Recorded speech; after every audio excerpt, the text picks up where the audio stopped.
ونستعينه ونستغفره ونؤمن به ونتوكل عليه ونعوذ بالله من شرور أنفسنا ومن سيئات أعمالنا من يهده الله فلا مضل له ومن يضلله فلا هادي له ونشهد أن لا إله إلا الله وحده لا شريك له ونشهد أن سيدنا وسندنا وحبيبنا وحبيب ربنا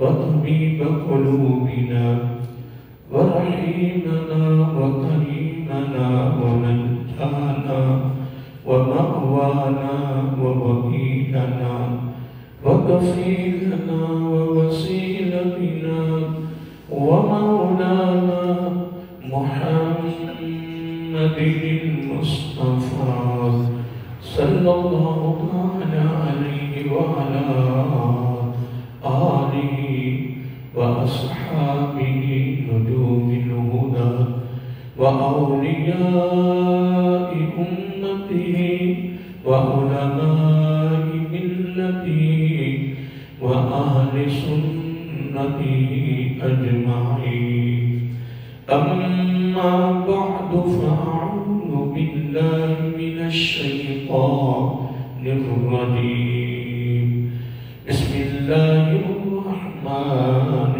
الرحيم نہایتی واجب الاحترام محترم مکرم معزز سامعین حضرات اور عزیزان گرامی قدر خالق کائنات کی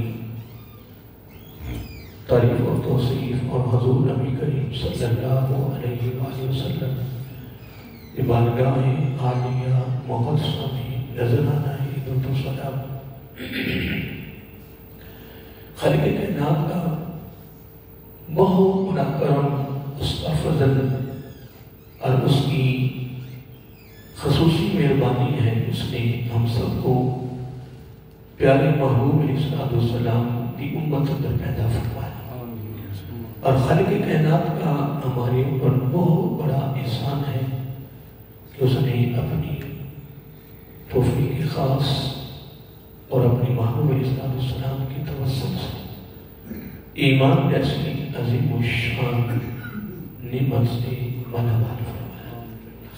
اس کی بارگاہ میں دعا ہے کہ اللہ تعالی ہم سب کو پیارے محبوب علیہ السلام کے توسط سے ایمان پہ زندہ رکھے اور ایمان پر ہی موت عطا فرمائے، ایماندار عادل سرکہ عطا فرمائے، اور آخری سانس تک غیروں کی محتاجی سے محفوظ فرمائے اور اپنا ہی محتاج رکھے۔ اللہ تعالی ہم سب کو تعلیمات مصطفیٰ صلی اللہ علیہ وسلم پر عمل پیرا ہونے کی توفیق عطا فرمائے۔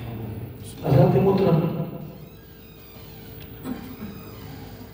گزشتہ جمعہ سے پہلے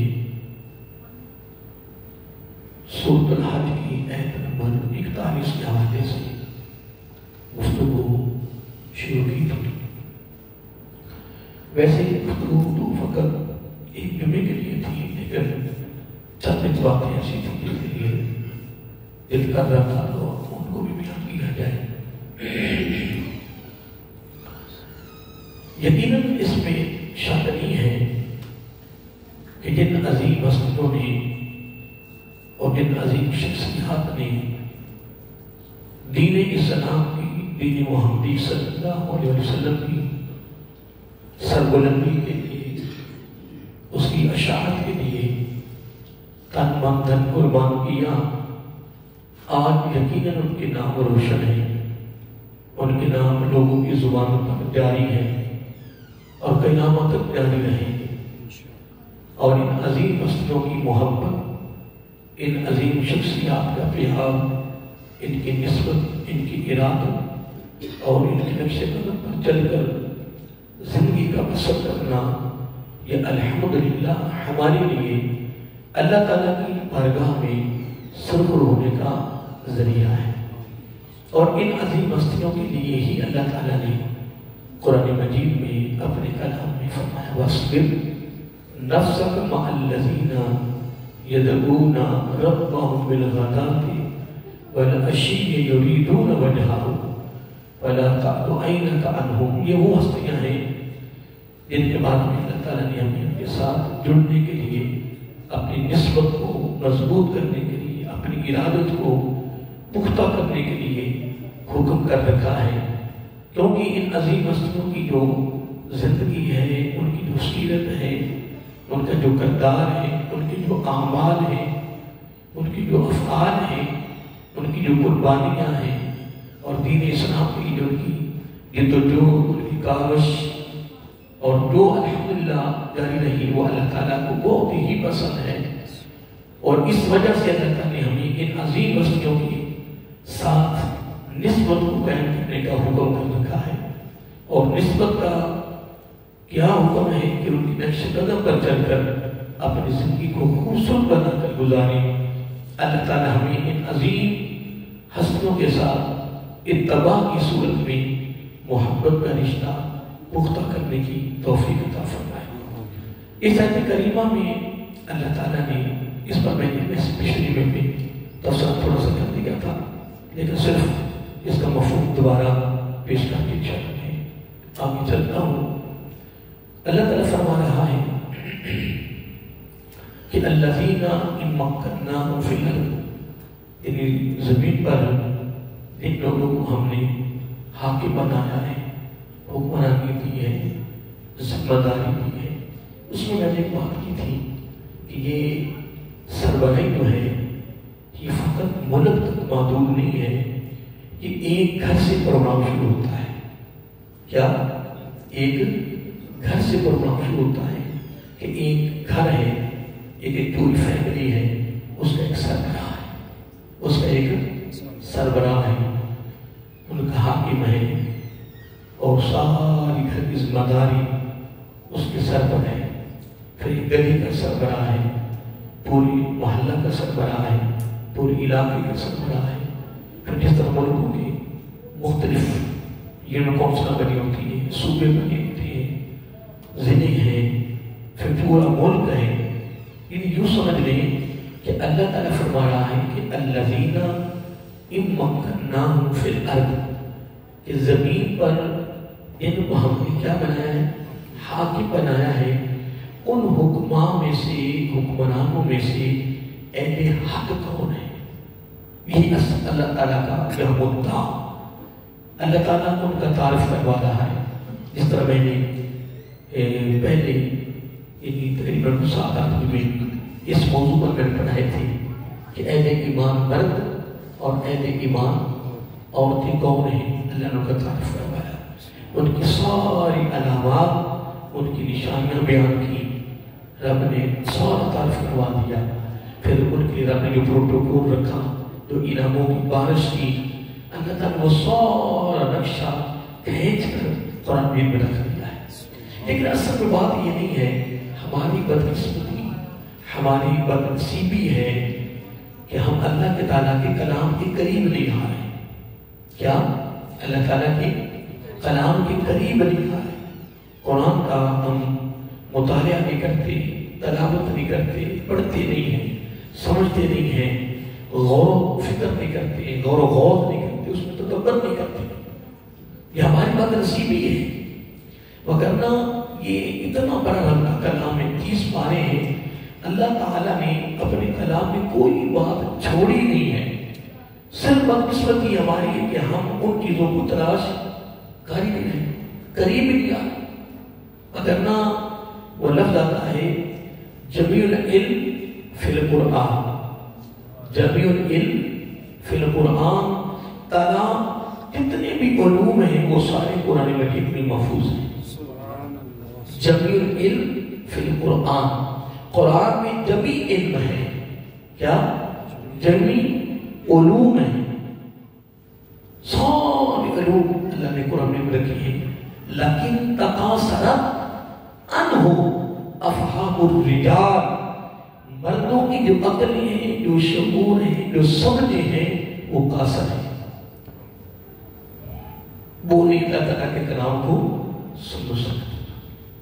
پوری دنیا میں جائے، پوری، اب دیکھیں حضور نبی کریم علیہ السلام نے اپنی ظاہری زندگی میں اعلان نبوت میں بہت صرف اشارے کیے ہیں، کیا؟ صرف اشارے کیے ہیں۔ ایک ایک اشارے کی تشریح آج تک ہو رہی ہے اور قیامت تک ہوتی رہے گی، نبی علیہ السلام کا اشارہ مکمل نہیں ہوگا۔ یہ کیوں سمجھ لیں کہ جس طرح ہم ایک مثال دیتے ہیں نا کہ سمندر کو کوزے میں بند کر دینا، سمندر کو کوزے میں بند کر دینا، آقا علیہ السلام نے اسی طرح یعنی ایک ایک اشارے میں، یا ایک ایک اشارے میں سمندر کو کوزے میں بند کر دیا ہے۔ اور قرآن مجید کے اندر الفاظ کیا ہے؟ جمیع العلم فی القرآن، کہ قرآن مجید میں جمیع علوم ہیں، جتنے علوم ہیں وہ سارے کے سارے قرآن مجید کے اندر رب نے قلبت کر دیے ہیں، محفوظ کر دیے ہیں۔ اور آگے کیا فرمایا؟ لیکن تقاصرت عنہ افہام الرجال، افہام الرجال، جتنے مرد ہیں، اتنے انسان ہیں، ان کی عقلیں، ان کے شعور، ان کی سمجھیں، ان کی ریسرچ، ان کی علوم، سارے کے سارے اس کے سامنے کچھ بھی نہیں ہے، بلکہ کیا ہے؟ قاصر ہے، سمجھنے سے کمزور ہے۔ اتنی طاقت، اتنی قوت اور اتنی بصیرت ان کے اندر نہیں ہے کہ وہ اللہ تعالیٰ کے کلام کو سمجھ جائیں۔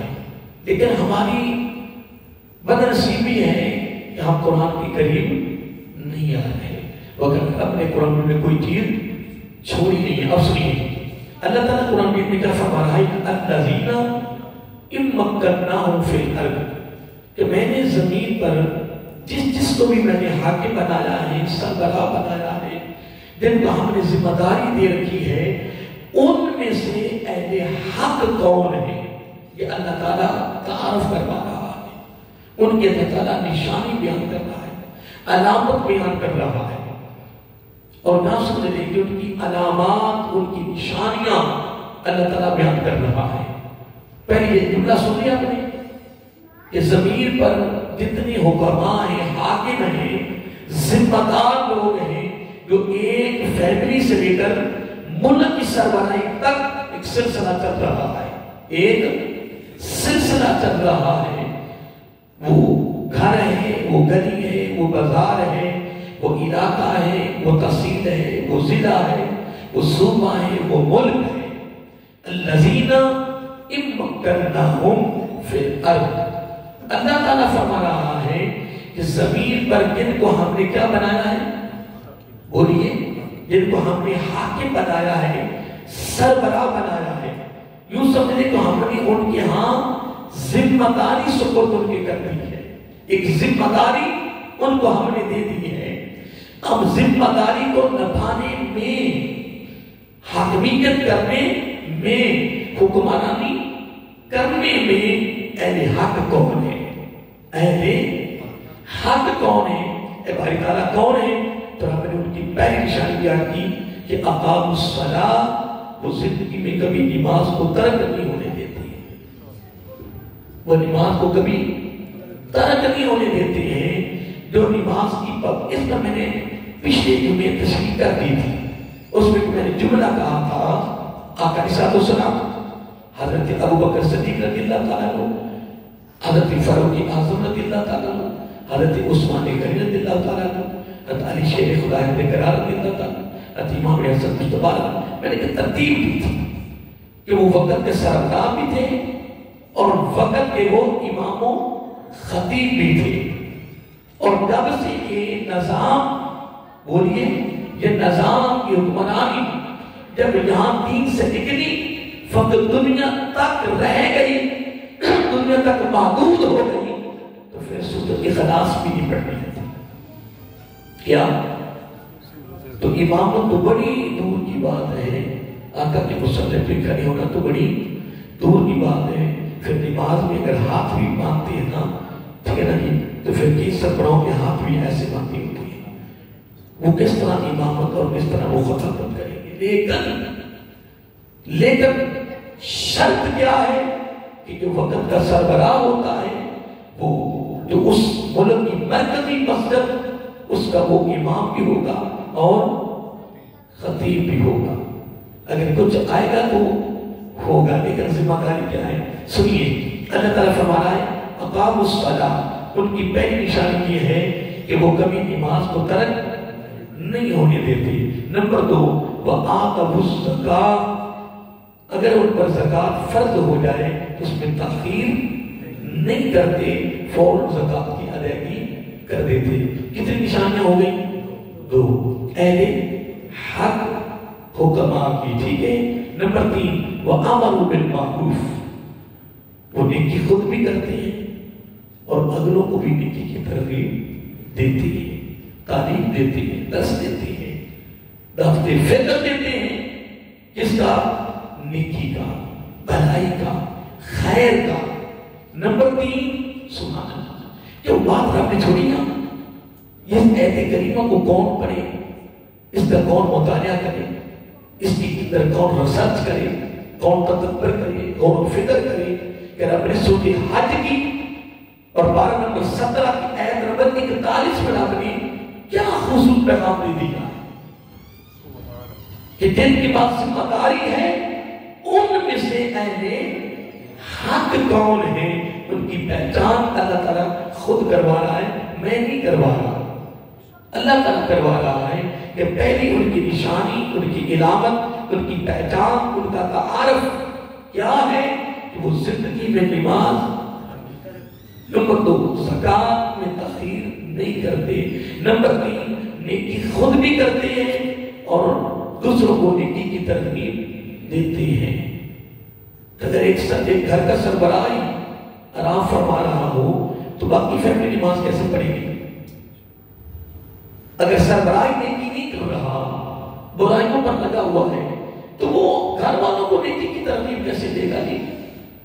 پھر آگے گلی بازار محلہ ضلع پھر آگے تک چلا نہیں، آپ اس کو نیچے سے لے کر اوپر تک لے جائے. وَأَمَرُوا بِالْمَعْرُوفِ، اس پر عمل وہی کرے گا کہ جو خود کر رہا ہے، جو خود کر رہا ہے، جس کو فکر ہے، جس کے دل میں خوف ہے، جس کے دل میں ڈر ہے، جس کے دل کے اندر ایک فکر لگا ہوا ہے کہ میں نے رب کے دربار میں جانا ہے، میزان پر میری پیشی ہونے والی ہے.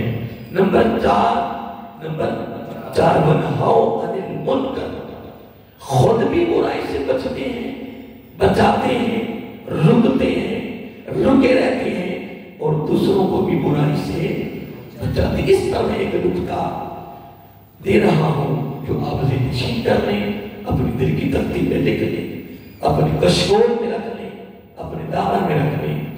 حضور نبی کریم صلی اللہ علیہ وآلہ وسلم کی محبت کی جتنی شرائطیں ہیں، کیا جتنی شرائطیں ہیں یا جتنی محبت کے تقاضے ہیں، نبی علیہ السلام کی محبت کے تقاضوں میں سے ایک تقاضا یہ بھی ہے، ایک تقاضا یہ بھی ہے کہ آقا علیہ السلام کی امت کا اپنے دامن میں غم رکھنا. کیا بولیے؟ کیا رکھنا؟ غم رکھنا. غم کہتے ہیں ہمدردی کو، ہمدردی کہتے ہیں خیر خائی کو، خیر خائی کہتے ہیں محبت کو، پیار کو، فکر کو. اب اس کا جو تضاد میں چل رہا ہے وہ کون ہے؟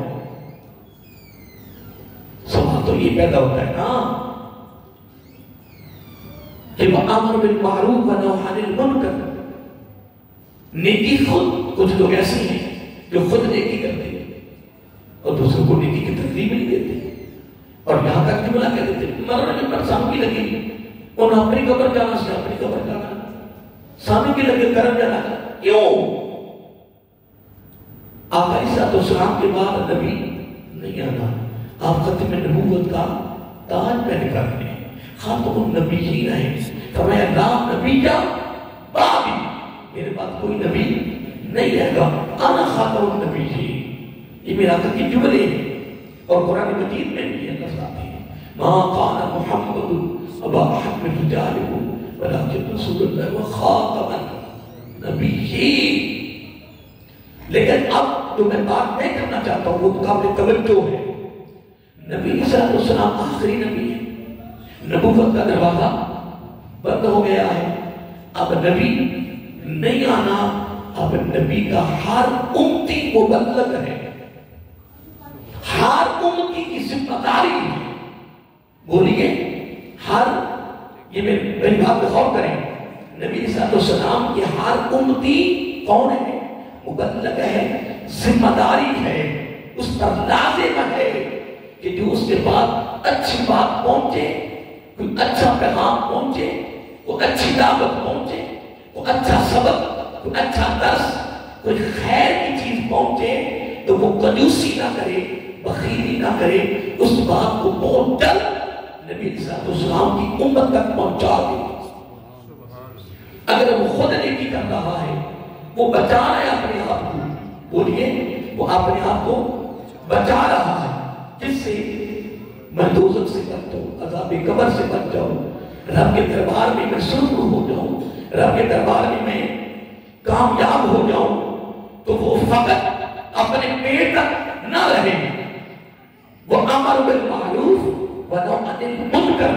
نبی عیسیٰ علیہ السلام کی محبت کے تقاضوں میں سے یہ بہت بڑا تقاضا ہے کہ نبی کی امت کا اپنے دامن میں غم رکھے، فکر رکھے، محبت رکھے، پیار رکھے، ہمدردی کا جذبہ رکھے، خیرخواہی کا جذبہ رکھے.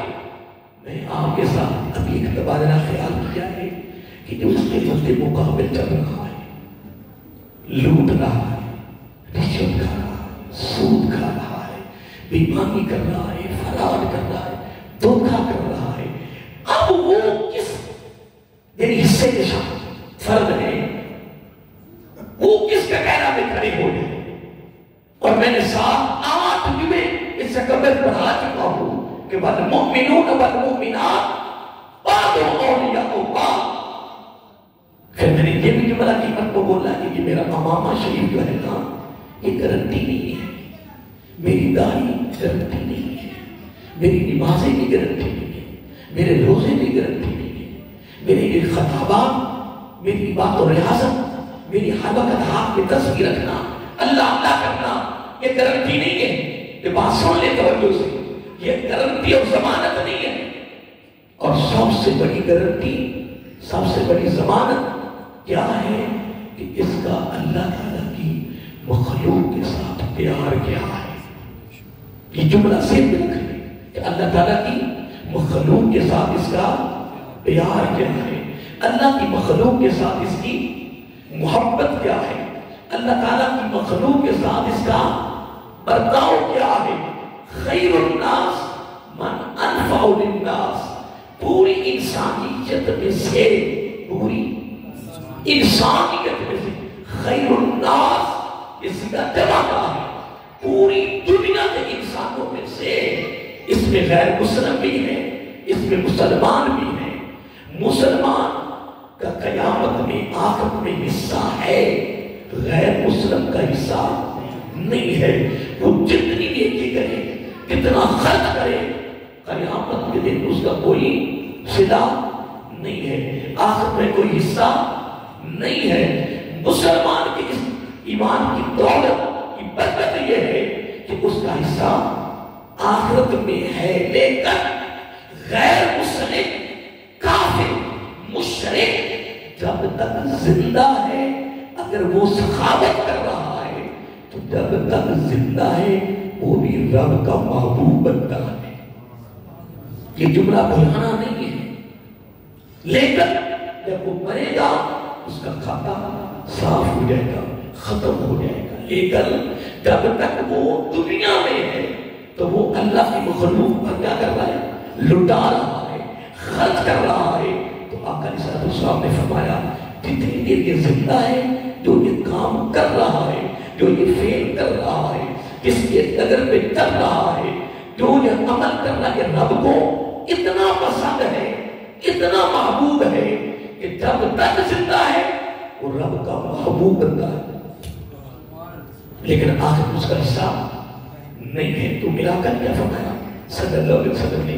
خیر الناس، پوری انسانیت میں سے بہتر کون ہے؟ من انفع للناس، جو لوگوں کے لیے مفید ہے، لوگوں کے لیے فائدہ مند ہے. اور یہ جملہ میں بولا تھا کہ نبی کی امت کا دامن میں غم رکھنا یہ نبی کی محبت ہے. اور آگے بڑھیے، ایک جملہ کہنا چاہتا ہوں، دو جملہ لگ رہے ہیں. جتنے غزوات ہوئے ہیں، جتنے غزوہ اور جنگ، اس میں تھوڑا سا فرق ہے. جنگ غزوہ چیز ایک ہی ہے، چیز ایک ہی ہے، لیکن غزوہ اس کو کہتے ہیں جس میں میرے آقا علیہ السلام خود بنفس نفی شہید کو بھی. تقریباً اہل علم کی جو رائے ہے، جس کا اتفاق ہے، وہ 70 غزوات ہیں.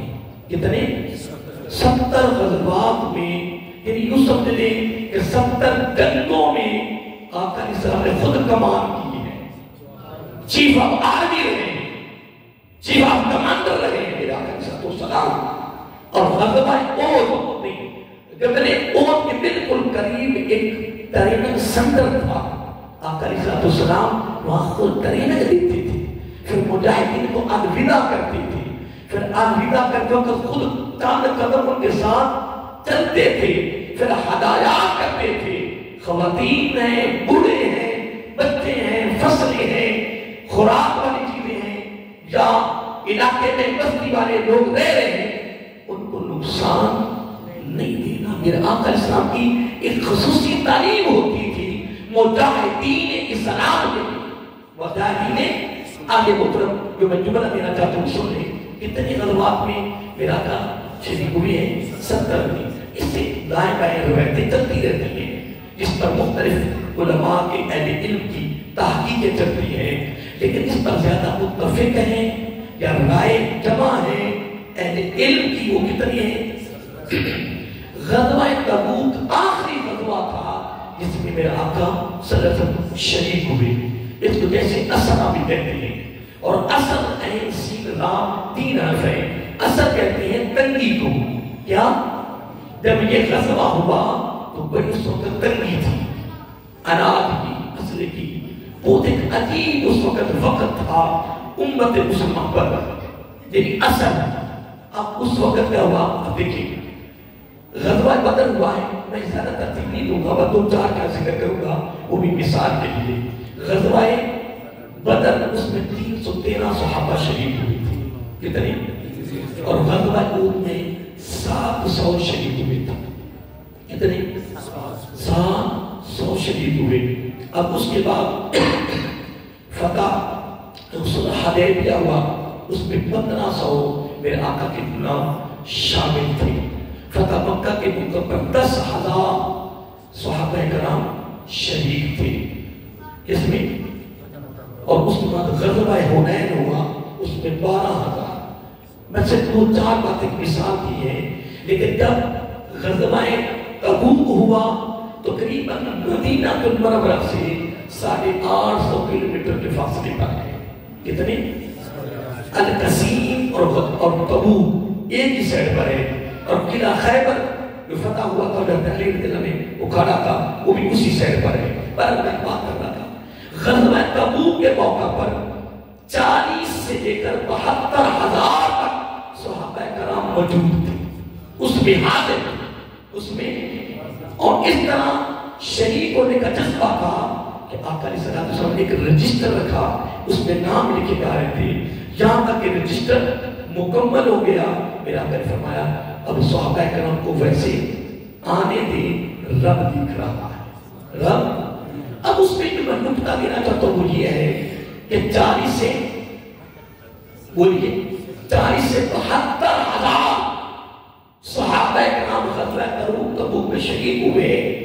حضرت عثمان غنی رضی اللہ عنہ نے آگے پورے آگے لشکر کا مکمل ساز و سامان، یہاں تک کہ جوتے کے تسمے تک میرے عثمان غنی نے جمع کروا دیا تھا. یہ آپ کا کارنامہ تھا غزوہ تبوک کے موقع پر. پھر اس سے ہٹ کر آپ نے 1000 اشرفیاں اپنی آستینوں میں اس طرح لے کر میرے آقا کی گود میں رکھ دی، آگے رکھ دی. تو راوی بیان کرتا ہے کہ آقا علیہ السلام ان اشرفیوں کو الٹ پلٹ کر رہے ہیں اور ساتھ جملہ فرما رہے ہیں. آج دیکھیے کوئی عثمان غنی رضی اللہ تعالیٰ عنہ، فاروق اعظم رضی اللہ تعالیٰ عنہ، ابو بکر صدیق رضی اللہ تعالیٰ عنہ، 3 خلفاء کی کوئی تنقید کرتا ہے، اختلاف کرتا ہے، اعتراض کرتا ہے، مخالفت کرتا ہے اور بڑے بڑے عجیب جملے بول جاتے ہیں، کتابیں بڑی بڑی ہیں، بڑے بڑے عجیب خطاب کر جاتے ہیں، لیکن کوئی بات نہیں، کوئی بات نہیں. کہاں تو اور کہاں وہ عظیم ہستیاں، اور کہاں تیری عقل، تیرا شعور، تیری سمجھ، کہاں تیرا کردار، کہاں تیری زندگی جو عجیب زندگی ہے. لیکن کہاں حضرت عثمان غنی رضی اللہ تعالیٰ عنہ، کہاں فاروق اعظم رضی اللہ تعالیٰ عنہ، کہاں ابو بکر صدیق رضی اللہ تعالیٰ عنہ. کوئی مانے نہ مانے، خدا کی عزت کی قسم اٹھا کر کہہ رہا ہوں، اگر وہ قربانیاں نہ دیتے، تاک منتر قربان نہ کرتے، آج ایمان کی دولت ہمارے دامن میں بھی نہ ہوتی. یہ ان کا ہمارے پر احسان ہے. اب دیکھیں جہاں بھی ضرورت پڑی کیا مثلا ابھی میں اس بات کو مکمل کرتا ہوں، آپ کی ایک بات کر رہا ہوں کہ جب آپ اشرفیوں کو کیا کر رہے تھے، بولیے الٹ کر رہے تھے، تو ایک جملہ فرما رہے تھے، بڑا خاص جملہ ہے. فرمایا آج کے بعد کیا، آج کے بعد میرے عثمان رضی اللہ تعالیٰ عنہ سے کوئی کام بھی ہو جائے، کوئی بھی کام ہو جائے، میرے عثمان کو اس کے دربار میں پکڑ نہیں ہوگی. یہ میرا آقا نے جملہ فرما دیا، یہ میرا آقا نے جملہ فرما دیا. اس کے بعد ایک واقعہ مروان کا آتا ہے جس کو میرے آقا نے مدینہ سے نکالا. جملہ سن لیجیے، ابو بکر صدیق نے اس کو اور آگے نکالا، فاروق اعظم نے اور آگے نکال دیا، لیکن پھر پورے رشتے میں تھے. کیا تھا؟ ایک رشتہ تھا جس کی وجہ سے مدینہ میں داخل ہو گئے. عثمان غنی خاموش ہو گئے. پھر ایک آگے لمبی گفتگو ہے. جب اعتراض کرنے والا اعتراض کرتا ہے نا، انہوں نے نکالا قربت کی اس کا خوبصورت ایک ہی جواب ہے، فقط خطبہ تبوک کی نہیں بات، اس سے ہٹ کر 5 مقام اور ہے. ان مقاموں پر میرے آقا نے زبان نبوت سے کہا کہ عثمان غنی کا یہ عمل اتنا پسند ہے، آج کے بعد اگر میرے عثمان سے کوئی کام ایسا ہو بھی جائے تو اللہ کے دربار میں پکڑ نہیں ہوگی. اب اس میں اور جملہ بھی سن لیں کہ میدان بدر میں 313 صحابہ شہید ہوئے. کتنے؟ 313. آقا علیہ السلام جب 14 صحابہ شہید ہوئے، باقی سارے واپس آ گئے، تو رب نے وہی بھی کہ محبوب صلی اللہ علیہ وسلم میں 313 صحابہ میں راضی ہوں. یہ پہلا پروٹوکول اور پہلا سرٹیفکیٹ اللہ نے اپنے محبوب کی 313 صحابہ کو دی، جو کہ اسلام اور کفر کی پہلی جنگ تھی، پہلا غزوہ تھا، پہلا معرکہ تھا، اور وہاں اس میں شریک ہونا کوئی معمولی کام تھا. اور ہر ایک کو پتا تھا، ہر ایک کو پتا تھا کہ یہاں خون کی ندیاں جاری ہوں گی، اور اپنی جانوں کو ہتھیلیوں پر لے کر وہاں داخل ہوئے. تو یہ ادا، یہ قربانی، یہ جہاد، یہ جدوجہد، یہ کاوش، یہ محبت، خدا کی قسم رب کو یہ عمل اتنا پسند آیا. رب نے فرمایا محبوب صلی اللہ علیہ وسلم پہلا پروٹوکول یہ ہے، پہلا انعام یہ ہے کہ میں نے ان پر راضی. نمبر 2، میں نے ماضی کے سارے گناہ معاف کر دیے، میں نے ان کی بخشش فرما دی ہے، جنت واجب کر دی ہے. پھر اگلا رسول میں آج کے بعد یہ کچھ بھی نہ کریں، کچھ بھی نہ کریں، پھر بھی جنت واجب ہے. اب جن کو یہ پروٹوکول دیا گیا ہے، ان کے مومن ہونے میں کوئی شک ہے؟ ان کے جنتی ہونے میں کوئی شک ہے؟ تو فرق ان میں سے کسی صحابی پر کوئی بات وقت اٹھ کر کتاب لکھے، خطاب کرے، وقت دیکھے کیا مجال ہے، تو کہاں وہ کہاں. میرے بندے میں لاہور کے باہر کی کسی دور علاقے میں خطاب کر رہا تھا، رک گیا میرے پاس کہ مولانا صاحب حضرت عائشہ صدیقہ رضی اللہ تعالیٰ عنہا اور حضرت علی شیر خدا رضی اللہ تعالیٰ عنہ کے درمیان جو مار کا ہوا تھا معاملہ ہوا تھا تو تھوڑا سا اس کا بیان کرتے. اور میں نے وہیں اپنے خطاب کو روکا. اصل میں سوالوں کے جواب ہوتے ہیں آخر میں. کیا ہوتے ہیں؟ آخر میں نشست ہوتی ہے. میں نے وہیں اپنے اس بات کو روکا. میں نے کہا کہ اس کا جواب مجھ سے ابھی لے لیں. کیا ابھی لے لیں؟ میں نے کہا ایک پنجابی کا مقولہ ہے کہ پہلے اپنی منکی تھلے کی پھیرو دنگوری پھیرو لیکن سوٹا پہلے اپنی. کیا مطلب کہ پہلے اپنے آپ کو دیکھ یار. میں نے کہا رکا پیش کیا ہے, کسی بزرگ نے پیش کیا ہے, مجھ سے بڑے نے پیش کیا ہے, میرے برابر پیش کیا ہے, کوئی بھی ہو تو میں بڑی ادب کے ساتھ بات کروں گا کہ میری بات یہ سنیں کہ آپ نے کن پر انگلی اٹھائی ہے, کہاں تک تو چلا گیا ہے. اللہ کے بندے میں وہ مولوی نہیں ہوں, میں دیکھا اتنا سا طالب علم ہوں.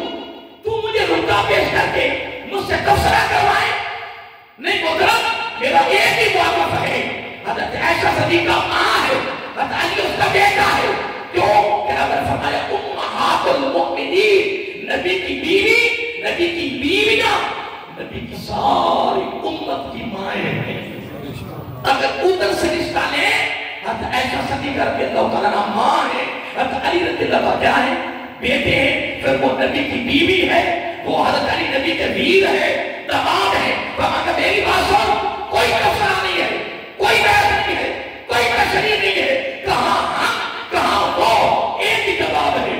حضرت عائشہ صدیقہ جانے, علی جانے, مدینہ جانے, نبی جانے, رب جانے, ہمیں اس سے کوئی غرض نہیں ہے. ہمیں اس سے غرض ہے عائشہ بھی اعلیٰ, علی بھی اعلیٰ, نبی بھی اعلیٰ. بس میرے بات تو ایک ہی جواب. نہ کبھی اس بار کبھی سوچا ہے, ایسی بات پڑھ کے بھی کبھی نہیں سوچا, کیونکہ لا یخلو فعل الحکیم عن الحکمت, رب کا کوئی فعل حکمت سے خالی نہیں ہے. خالی وہ تمام ہستیاں وہ بڑے لوگ تھے. کیا تھے؟ ایک جملہ دے رہا ہوں, وہ کیا تھے؟ وہ بڑے لوگ تھے, وہ بڑے عظیم لوگ تھے, وہ بڑے آدھا تھے. حضرت علی ابنا حضرت عثمان غنی رضی اللہ کے بارے میں آقا نے ایک جملہ فرمایا. فرمایا علی اے پیارے عثمان, تو نے میدان بدر میں نہیں جانا, غزوہ بدر میں شریک نہیں ہونا. ان کی رفیقہ حیات, ان کی بیوی صاحبہ, ان کی زوجہ نبی کی بیٹی علیل تھی. کیا تھی وہ؟ نہیں کیا تھی؟ بیمار تھی. فرمایا آپ نے ان کے پاس ٹھہرنا ہے. کیا؟ پھر میرے آقا نے واپس آ کر, بلکہ اسی وقت جب واپس آ کر ایک جملہ دیا جو قیامت تک چودھویں کے چاند طرح روشن ہے. تو زبان نبوت کا جملہ ہے, تو جو نبی فرمائے وہ رب کا فرمان ہے. الرسول فقط اطاع اللہ فاتبعونی یحببکم اللہ ورحمۃ اللہ ورسولہ. کثیر قرآن مجید کے الفاظ اس طرح موجود ہیں. تو ایک بات کر رہا تھا, آقا علیہ السلام نے فرمایا میرا عثمان, میرا رضی اللہ تعالیٰ میدان بدر میں, غزوہ بدر میں شریک نہ ہو کر بھی شریک. کس نے فرمایا؟ میرا آقا نے جملہ فرمایا کہ شریک نہ ہو کر بھی شریک ہے. وما آتاکم الرسول فخذوہ وما نہاکم عنہ فانتہوا. رب ہی کا فرمان ہے, جو محبوب دے اسے لیں, جس سے روک دے اس سے رک جائیں. یہی معاملہ رب کا ہے. اب جملہ سننے والا ہے, میں ترتیب دے رہا ہوں کہ اگر تو عثمان غنی رضی اللہ تعالیٰ عنہ پر کتابیں بھی لکھیں, تنقید بھی کریں, اعتراض بھی کریں, وقت اٹھ کر تو بکواس بھی کریں عثمان غنی کے بارے میں رضی اللہ تعالیٰ کے بارے میں, ایک جملہ سن لیں, میدان بدر میں شریک نہ ہو کر بھی شریک ہے. تو جو میدان بدر میں شریک ہے وہ جنتی بھی ہے, مومن بھی ہے, اعلیٰ بھی ہے, بخشے ہوئے بھی ہے. رب نے فرمایا آج کے بعد کچھ نہ کریں پھر بھی جنت واجب ہے. پھر بھی ان پر کیا ہے؟ بولیے 5 موقعوں پر. کتنے؟ ہم نے کیا کیا دین کے لیے؟ سوال تو یہ پیدا ہوتا ہے نا, آپ کو بھی پتا ہے, مجھے بھی پتا ہے کہ ہم دین کا کیا کام کر رہے ہیں. ہم ہاتھ کھڑا کر کے سارے بتائیں, میں بتاتا ہوں کہ میں کیا دین کی خدمت کر رہا ہوں, آپ دین کی خدمت کیا کر رہے ہیں. اور جنہوں نے دین کے لیے تن من دھن قربان کیا اور آج ہماری زبانوں پر خیالوں میں نظریات میں عجیب لفظ پیدا ہو جائے جنہوں نے کوئی پرواہی نہیں کی. جہاں نبی نے پکارا سب پر لٹا دیا, جہاں پکارا سب پر لٹا دیا. مسجد نبی شریف کی توسیع عثمان غنی پیش ہے. سب سے پہلے سیب پکا سب سے پہلے آقا کے سامنے عثمان کھڑی اور تو جہاں بھی تو بڑی حضرت عثمان غنی رضی اللہ تعالیٰ عنہ سب سے پہلے آگے آ رہے ہیں. 5 موقعوں پر میرے آقا علیہ السلام کے دستے نبوت سے حضرت عثمان غنی رضی اللہ تعالیٰ نے جنت کو خریدا. کس کو؟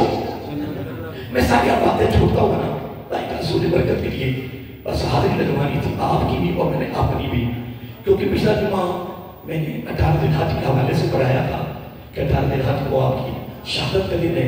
تو میں نے کہا ایک جمعے پر 2-4 باتیں. ویسے تو اگر ان کی زندگی کا اگر سارا حصہ بیان کریں تو اس کی بے شمار پہلو بنتے ہیں. کیا بنتے ہیں؟ پہلو. اس کی بے شمار چہتے بنتے ہیں کہ حصے بنتے ہیں الگ الگ. ہم اس کی تشریح کر سکتے ہیں. یہاں ایک آخری جملہ دے رہا ہوں, اس بات میں آپ سے اجازت چاہتا ہوں. آپ نے لوگوں سے سنا ہوگا, علماء سے پڑھا بھی ہوگا کہ مدینہ المنورہ میں ایک ہی کنواں تھا جس کا پانی میٹھا تھا. سنا ہے؟ بولی سنا ہے. اور وہ کس کے قبضہ میں تھا؟ یہودی کے قبضہ میں تھا. کتنا خریدا گیا پہلے, پھر بعد میں کتنا خریدا گیا. جب پہلے آدھا خریدا گیا تو سب کو کھلی چھوٹی ہوتی, سارے پانی بھرتے. پھر جب یہودی کا دن آتا تو کوئی پانی نہیں آتا تھا, پھر وہ بھی دیا گیا. کہ جب یہ گفتگو ہے, ٹھیک ہے نا. سر میں ایک جملہ دے کر آپ سے اجازت چاہتا ہوں. حضرت عثمان غنی مدد کی فضیلت ہے, عظمت ہے, مقام مرتبہ ہے, قدر منزلت ہے, شان و شوکت ہے. میں کہوں تو سب کا چھوڑ, خدا کی قسم ایک جملے میں دے رہا ہوں, ایک جملے میں دے رہا ہوں. اور توجہ طلب جملہ ہے, توجہ طلب جملہ ہے, سننے والا ہے. وہ کیا ہے کہ یہ کنواں یہودی کے قبضہ سے حضرت عثمان غنی کا دکھ دیا. کیا اب اس کنویں کو خریدنے والے کون ہیں؟ ٹوٹل پیسہ کس کا خرچ ہوا؟ کسی کا 1 روپیہ بھی خرچ, سارا کا سارا پیسہ کس کا خرچ ہوا؟ بات بھول تو نہیں ہے. سارا پیسہ حضرت عثمان غنی رضی اللہ تعالیٰ عنہ نے خرچ کیا. پورا مکمل, پہلے آدھا پھر مکمل کنواں خرید لیا, وقف کر دیا مسلمانوں کے لیے. کیا کر دیا؟ حضور نبی کریم صلی اللہ علیہ وسلم بھی پانی پیتے ہیں اس کنواں سے, ٹھیک ہے. صحابہ کرام بھی پیتے ہیں, حضرت علی بھی پیتے ہیں, حسین کے بہن بھی پیتے ہیں, حضرت فاطمہ الزہرا سلام اللہ علیہا بھی پیتے ہیں. بات سمجھ رہے ہو نا؟ یہ بات پہ غور کرنا, میں کچھ کہنے لگا. اب سارے پانی پی رہے ہیں, سارے پانی پی رہے ہیں. حضرت علی پانی پی رہے ہیں اس کنویں کا, وہ پاک ہے. کیا پاک, ٹھیک ہے. حضرت فاطمہ الزہرا صلی اللہ علیہ وسلم پانی اس کنویں کا پیے تو وہ پاک ہے, ٹھیک ہے. 2 شہزادے بھی وہاں سے پانی پیتے ہیں, وہ بھی پاک ہے, آلہ ہے, عظیم ہے. نبی خود وہاں سے, وہ تو پھر الحمد میں آتا ہے. میں باقی بات کر رہا ہوں کہ پانی جو پی رہے ہیں, پانی پینے والے سارے کون ہیں؟ پاک ہیں. تو ماشاءاللہ آپ سب پڑھے لکھے بیٹھے ہو, ماشاءاللہ سب اہل علم بیٹھے ہو, مجھ سے بڑے بڑے سینئر بیٹھے ہو, اہل شعور, اہل عقول بیٹھے ہو, اہل علم بیٹھے ہو. میری بات یہ سمجھ میں نہیں آ رہی کہ کنواں جس نے خریدا اس میں تیرا اعتراض ہو, تنقید ہو, یہاں تک کہ بعض وقت لوگ لکھ جائیں کہ وہ مسلمان بھی نہ تھے, وہ جنگی نہ تھے, وہ ایک الگ حصہ ہے. میں اس پہ تفصیل نہیں کرنا چاہتا, میں ایک جملہ دے رہا ہوں کہ جس کنویں کو خریدا گیا, کنویں سے پانی پینے والے علی ہو تو وہ پاک ہے, آقا کی بیٹی ہو تو وہ پاک ہے, شہزادے پانی پیے تو وہ پاک ہے. جس نے کنواں خرید کر دیا پینے والے تو پاک ہے, تو جس نے خرید کر دیا ہے وہ کس حال ہے؟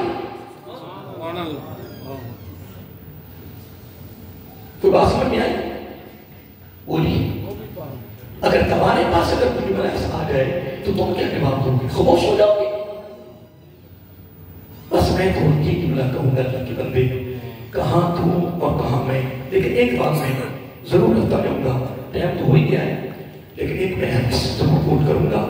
عن جابر کے حدیث کے نچوڑ میں، عن جابر کے نچوڑ قال اتي رسول الله صلى الله عليه وسلم بجنازة رجل يصلي عليه فلم يصلي عليه فقيل يا رسول ما رأيناك تركت الصلاة على أحد قبل هذا قال إنه كان يبغض عثمان فأبغضه الله. حضرت جابر فرماتے رضی اللہ تعالیٰ عنہ کہ حضور نبی کریم علیہ الصلوۃ والسلام کی بارگاہ میں ایک مرد کا جنازہ آیا ہے. کیا ہے؟ اس سے بڑی فضیلت عثمان غنی کی کیا ہم نکال سکتے ہیں؟ رضی اللہ تعالیٰ عنہ کی جنازہ آیا اور عرض کی نفس کا جنازہ فلم يصلي عليه، آپ نے اس کی جنازہ پڑھنے سے انکار کر دیا. جنازہ نبی پاک کی بارگاہ میں آئے جو رحمت للعالمین ہے. تو عرض کیا یا رسول اللہ صلی اللہ علیہ وسلم اس کی نماز جنازہ پڑھا دی جائے، تو آپ نے کیا کیا؟ جنازے پڑھانے سے انکار کر دیا. فقیر یا رسول اللہ اب سوال کرتے یا رسول اللہ مارائنا کا تحت الصلاۃ علی احد قبل هذا، اس سے قبل آپ نے کبھی یہ ایسا عمل نہیں کیا جو آج کیا ہے؟ اس سے قبل آپ نے کبھی ایسا عمل نہیں کیا، کبھی انکار نہیں کیا، آج کیوں کیا ہے؟ قال آقا علیہ الصلوۃ والسلام فرمایا انه كان يبغض عثمان، اس کے دل میں عثمان غنی کا بغض ہے. اس کے دل میں نبی عثمان غنی کیا ہے؟ بغض ہے، عداوت ہے، دشمنی ہے. اس واسطے فَأَبْغَضَهُ اللَّهُ، جس کے دل میں عثمان غنی کا بغض ہے رب نے اپنی رحمت سے بھی اس کو محروم کر دیا. تو جس کو رب محروم کر دے، دور کر دے، اس کی نماز جنازہ نہیں پڑھنا. تو آقا نے ایک ہی جملہ دیا لِكُلِّ نَبِيٍّ رَفِيقٌ وَالرَّفِيقِ فِي الْجَنَّةِ عثمان رضی اللہ تعالیٰ فرمایا لوگوں جنت میں ہر قسم میں پچھلے جمعے پہ کہا تھا کہ نبی پاک نے فرمایا ہر دین کی ایک خوبی ہے، پہچان ہے. یہ میرا آقا ایک جملہ دیا تھا، پچھلے پورے جمعے کی تقریر کا نچوڑ دیا تھا. آقا علیہ الصلوۃ والسلام نے فرمایا کہ ہر دین کی کیا ہے؟ ایک خوبی ہے، پہچان ہے. میرے دین کی خوبی شرم و حیا ہے. یہ کہہ کر ساتھ ہی کہہ دیا میری پوری امت میں سے اگر کوئی شرم و حیا پہن کر ہے تو میرا عثمان ہے. اور آج کی تقریر کا نچوڑ ایک ہی نقطے میں دے رہا ہوں. آقا علیہ الصلوۃ والسلام نے فرمایا جنت میں ہر نبی کا کوئی نہ کوئی ساتھی ہوگا، میرا ساتھی جنت میں عثمان. سبحان اللہ.